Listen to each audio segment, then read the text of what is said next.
48 horas. Ou foi mais de uma semana? Quem bateu? Quem não?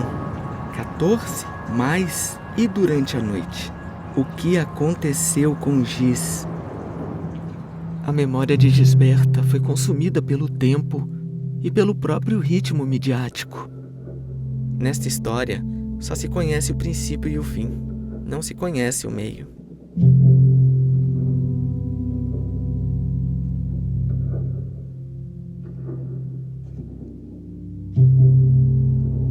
Hello, my name is Sérgio Galvão Roxo and I'm a PhD fellow at the Center for Digital Narrative at the University of Bergen, Norway. This is the research creation presentation of Her Name Was Gisberta, a VR documentary or non-fiction VR that portrays the life and death of Gisberta Salce, a Brazilian trans woman murdered by 14 adolescents in the city of Porto, Portugal. Uniting the knowledge provided by virtual reality perspective-taking tasks, this project was created as a tool of education, social intervention, and activism against transphobia.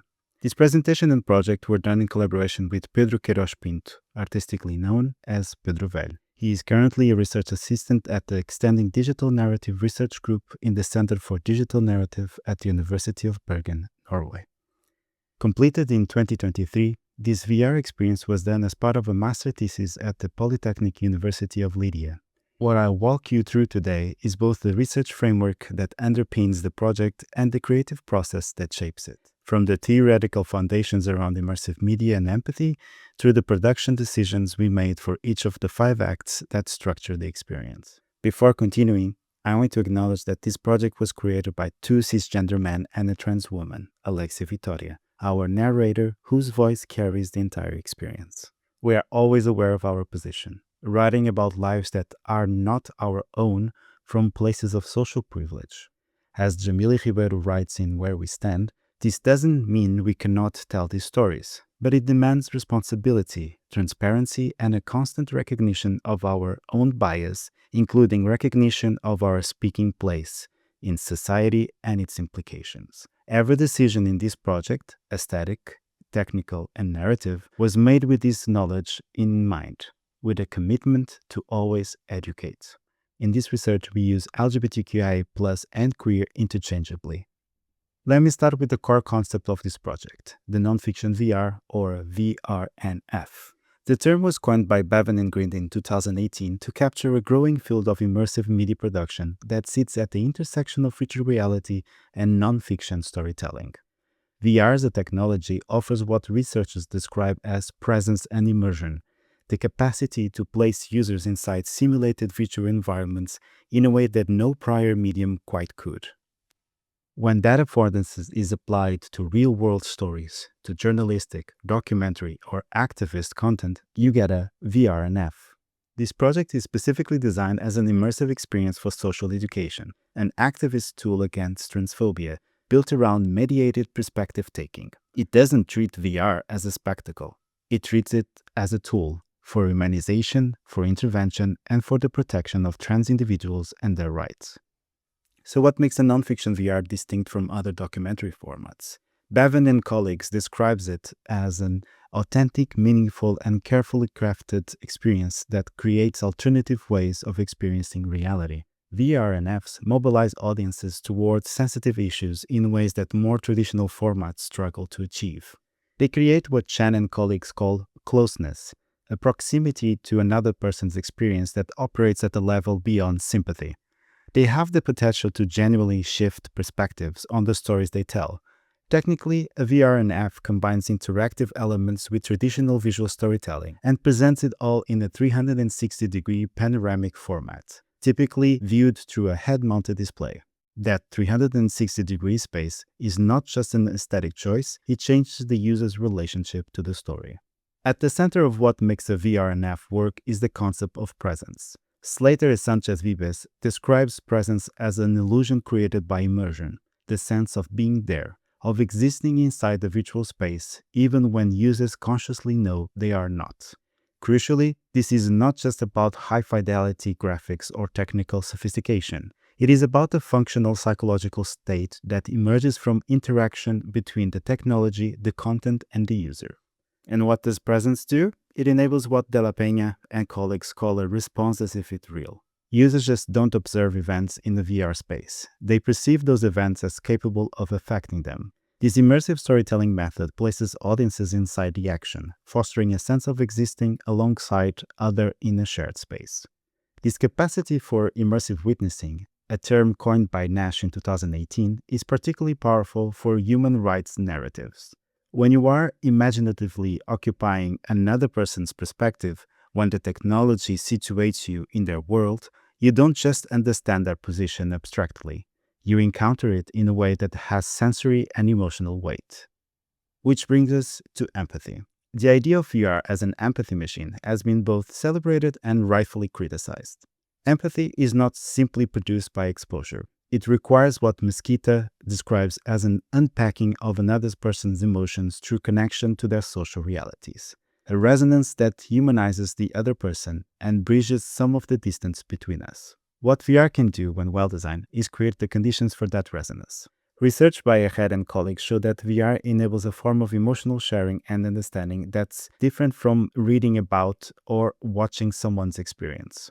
𝗔𝗯𝘁𝗁 and others have consistently found that empathy functions like a muscle. It can be trained, strengthened, and regenerated. VR offers a unique, powerful space for that training. When empathy is applied to social justice issues involving social minorities, it can help reduce prejudice, broaden perspectives, and ultimately support pro-social behavior. That's not a guarantee, but it's a meaningful possibility. The specific mechanism through which Her Name Was Gisberta seeks to activate empathy is the VRPT, the Virtual Reality Perspective Taking Task. Developed from insights in communication and social psychology, VRPTs enable users to experience another person's situation firsthand through two complementary modes. The first is Imagine Self Task. Imagine how would you feel if you were in someone else's situation. The second is Imagine Other Task. Imagine how someone else feels in their specific situation. Carlos in 2020 describes this as distinct cognitive and affective operations, and both appear across the 5 acts of this experience. What the literature consistently shows is that perspective taking, facilitated by presence, leads to a broader and deep understanding of experiences beyond our own. It generates empathic concern, described as genuinely caring about another person's situation, not just cognitively, but actually registering it. And critically, it was found that the benefits of perspective taking in VR extends beyond the individual depicted. They generalize to the broader social group they represent, and in this case, the trans community as a whole. The person at the center of this project is Gisberta Salce, known to those close to her simply as Giz. Gisberta was a Brazilian trans woman who migrated to Portugal in the 1980s. Fleeing transphobia and the persecution of LGBTQ+ people under the Brazilian military dictatorship, she settles in Porto, where she built a life for herself.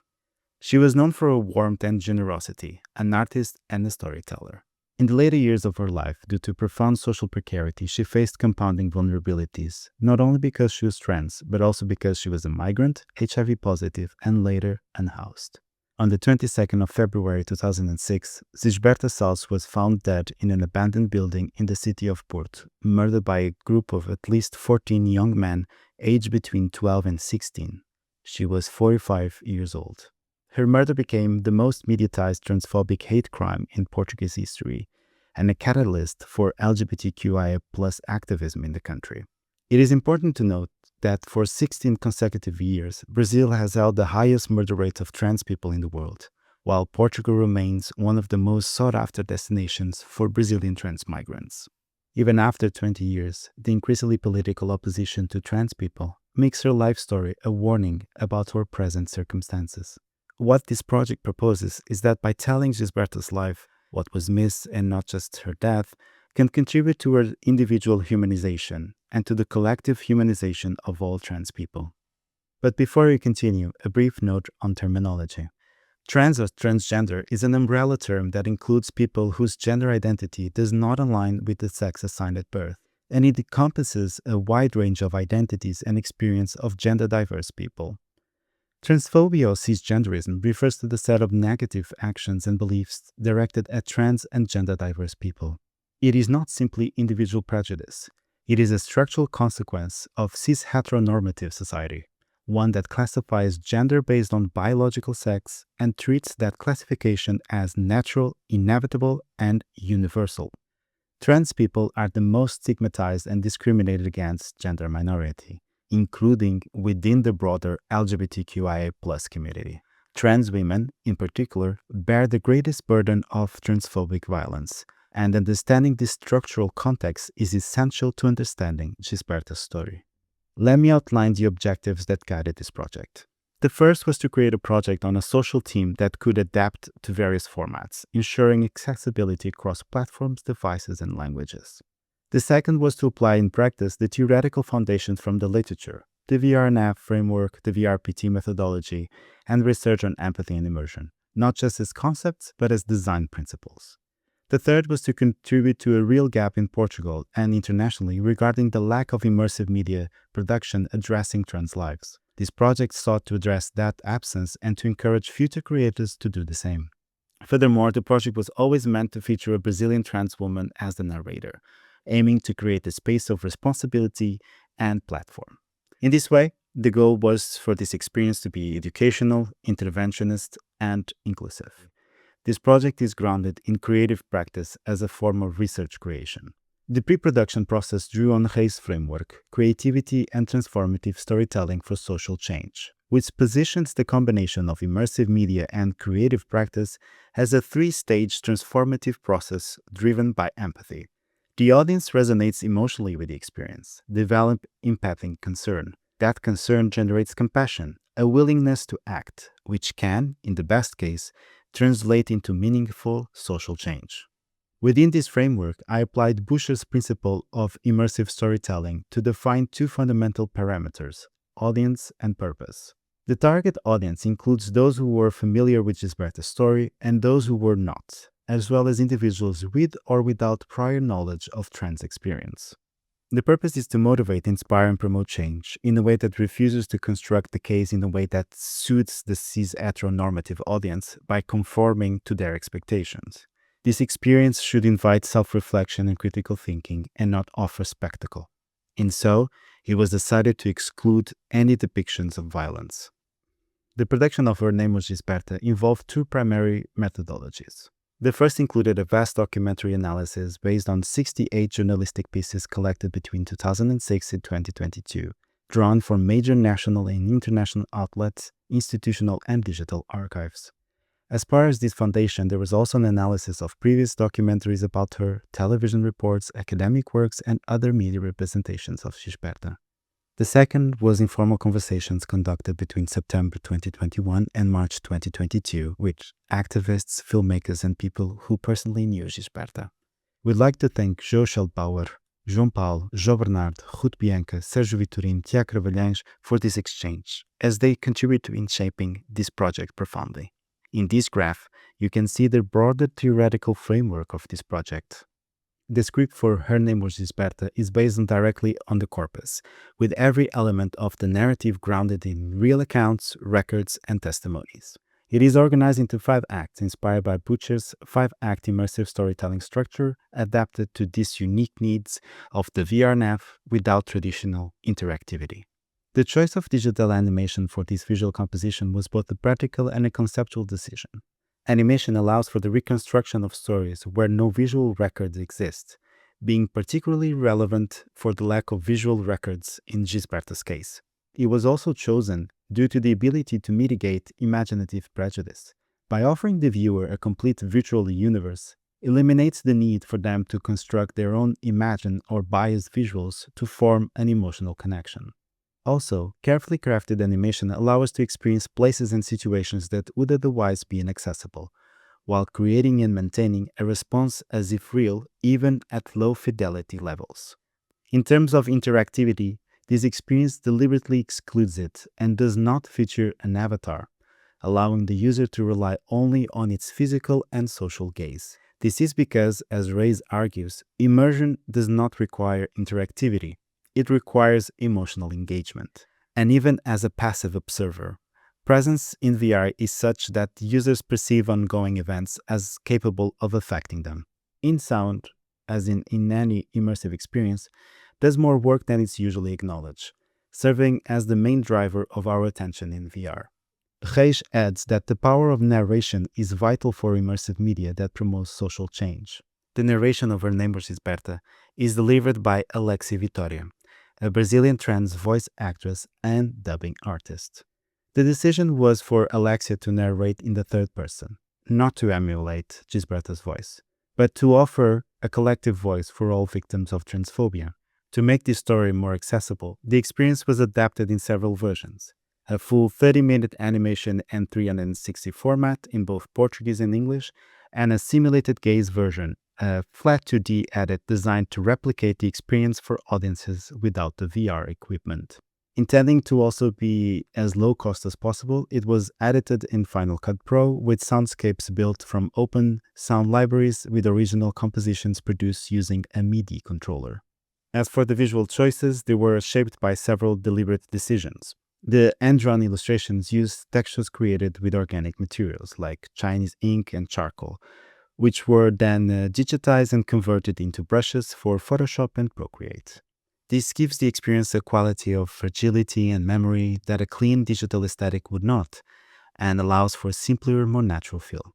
Some of the environments were modeled in Blender based on photographic references of real locations, for example the interior of the 𝗀 𝗀𝘀𝘁𝗁𝘁 building. Crucially, Gisberta is the only character rendered in color, while every other element uses a muted, nostalgic palette. This was an ethical and emotional decision to ensure that Gisberta remained the sole focus of the narrative, countering the historical invisibilization she experienced, and it tells the user whose story this is about. Throughout the experience, there are no depictions of explicit violence, acknowledging what happened to Gisberta without replicating it and refusing to make it into a spectacle. A lighter background was also chosen to help reduce the violence of the narrated space and to symbolize a pace of respect for the victim. Before arriving at the final form of the project, there were several early explorations in the process of the creative research.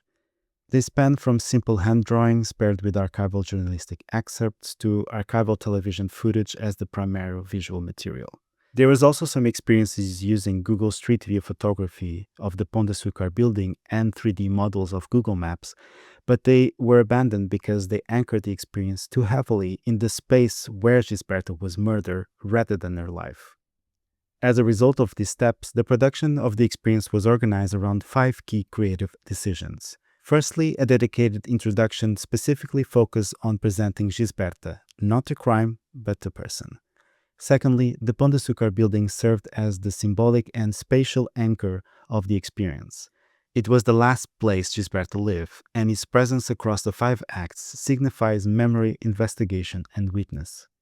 Thirdly, Gisberta was known for sharing stories with others.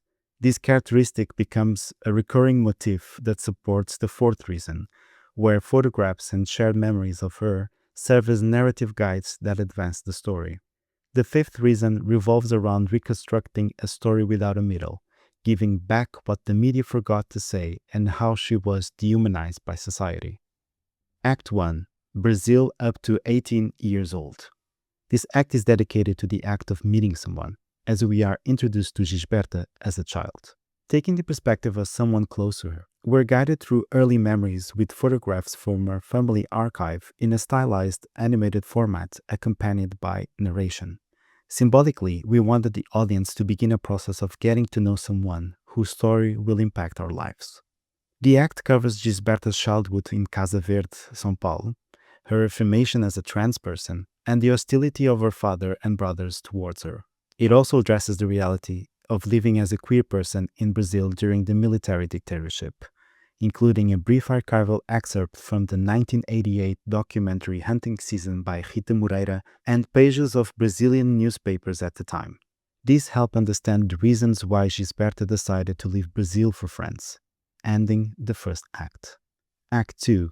The two sides of the story. The second act is the longest, spanning 27 years of her life and formally the most experimental. By exploring a fundamental property of the 360 VR space, if you draw an imaginary line from left to right across the user's body, the environment divides into two 100-degree hemispheres. In this act, those two halves become two simultaneous timelines. In one, you have Gisberta's past, and in the other, her final moments in the Pão de Açúcar. This structural choice is not just a formal device, but also an artistic implementation of the perspective-taking exercise, in which the user is invited to witness both who Gisberta was and what she experienced. We sought to create proximity through exercises inspired by her life. The act closes with, "When Gis left here, her dream was to build a house for her mother." Act 3. Investigator sequence. Changing the registry. The third act is structured as an investigator space, preparing the user for their grieving process. The act begins with a recounting from 𝗔𝗯𝘀𝘁𝗿, Gisberta's close friend, describing the moment she first saw the news reports to when she claimed her friend's body.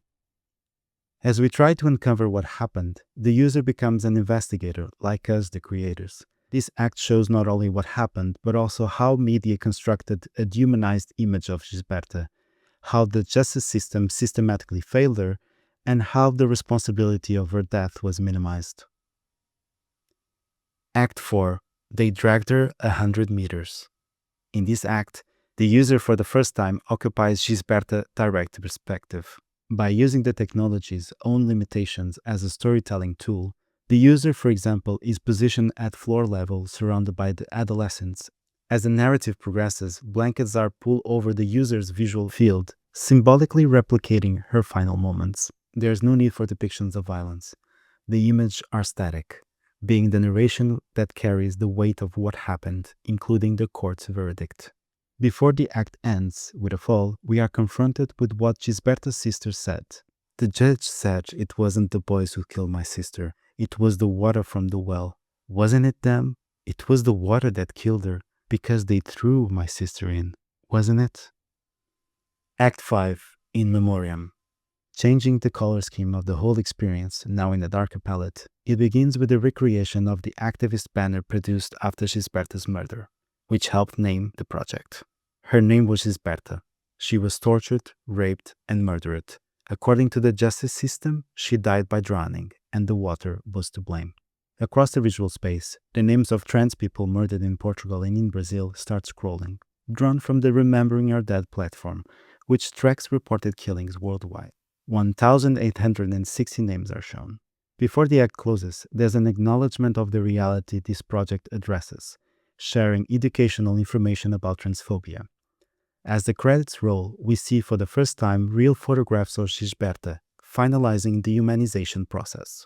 As this project recognizes all those who contribute to making it, it also appeals to its message, because Gisberta's name, her name, is all their names. All the names of the victims of transphobia, all the names that have never been heard.